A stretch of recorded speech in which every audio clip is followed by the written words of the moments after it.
So thank you, and hello. This is Björn, this is Leander, my name is Daniel, and we've built an app here in Plymouth called Let's Combine. Yeah, so I think we can see the web page right here. We'll just start with the live demos because we have a lot of devices. So on the website, you can choose a location in the UK and then just get some interesting open data results. So I'll pick Leeds right here. We'll see a loading screen, and I hope it works. Yeah, so we can see there are few Sherlock Holmes viewers, and that obviously results in good broadband internet because the connection is not being slowed down by them. And we just picked different data sets because we couldn't really decide if we just want to pick one of them. So we decided on a project that uses multiple open data sets and combines them into those cards that just show funny and interesting results. And we also plan to add in more and more data sets later on. So for example, yesterday we added in the Sherlock Holmes viewers, and it's easy to add in more and more data sets.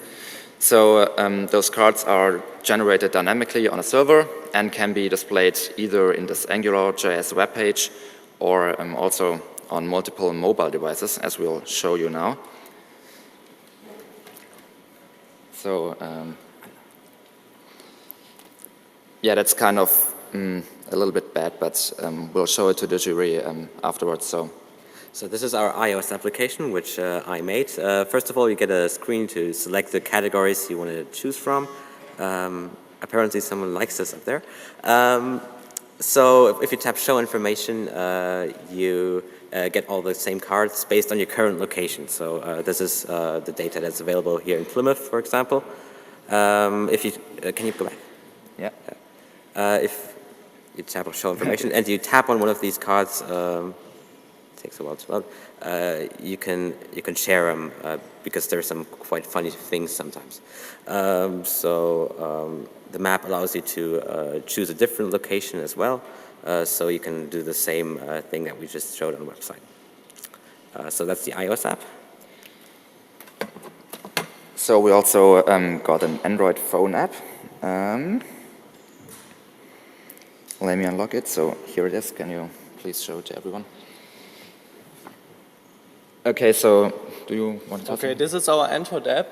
It's almost the same as the website or the iOS version, so geolocation all integrated. And you can see right here the topics. Ah, yeah, okay. Okay. Go back to topics. That are the topics. If you don't want to see the weather in your results, just swipe it away. And here, if you have all, just click Show Information and you get the cards. So we have the last device is the Wear. So. Yeah, so we got an Android Wear smartwatch because at IDOT they apparently had one, so we just asked them if we can use it. And thankfully they agreed, so we got also an Android Wear app running on the Samsung Galaxy Gear Live. And it basically just shows the same cards, so maybe you can just go down to the judges and show them. And on the smartwatch, it was kind of difficult to get it all set up because the API is very new, and on Stack Overflow we couldn't find much help, and also all the mentors couldn't really help us, even though they had some Android experience. So we kind of had to rely on ourselves to get it working. So here's a quick overview of our technologies that we used. The server is running on Node.js, mainly done by Leander. Our Android guy was Björn. He's made the Android app and the Android Wear app using Java. I created the iOS app in native Objective-C, and the front end is created using Angular.js. You can download the Android app on Google Play right now. It should work using that QR code. Maybe. But for now, thank you very much for listening, and we'll take some questions. Thank you.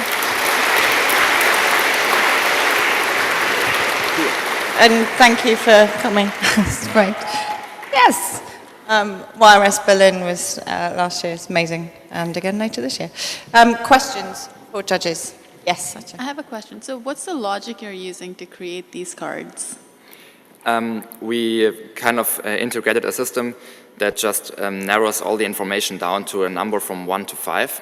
so that we can and generate those sentences based off of the data we get. And then we have some cards that can be only, some information that can be only used as a source. For example, it doesn't really make sense to have the weather as a result. So we can say, for example, bad weather results in whatever, but not something else results in bad weather. So we got an algorithm there on the server that matches them together. Any other questions from judges? What do you see being the main application for this, or do you see multiple applications? Excuse me? What do you see as the main application for this? Is it just curiosity, or what kind of thing do you want to drive it? I think it's because all the open data are not really that interesting to look at. So we wanted to find a way to make it a little bit more fun and engaging to explore open data in different cities and different parts of the country. How do you categorize the value of the information and indeed the level of interest for different groups of people? Could you repeat that? How do you categorize the value of the information or interest to different groups of people? What determines what information you put up there? Yeah, so we have different categories for all the information, but we basically those categories we have on the devices here, which you can choose and decide if you want to see them, are basically just the data sources we have, and we picked some of the data to display. So, for example, we got a lot of data about crime, and then we, as you could see, we had unfriendly people, I think, and it was violent crime. So unfriendly people is basically antisocial behavior in the police.uk API. Did you have a lot of difficulty getting the apps, the different platforms, to talk to your central server? Basically, that was very straightforward because we based it all on one central API. So the website uses the same data, for example, as the Android Watch app. Very good. Yeah, the only thing was, as I said, the Android Wear was really hard to implement because there was not that much documentation. It was a really new device, so we had to experiment a lot with that. But other than that, it was quite straightforward. And what sort of API did you use? We built a JSON API, very simple, just describing where the information comes from, then the sentence in the card, and what it results in, so the right pictures can be displayed. Lovely, thank you very much, guys.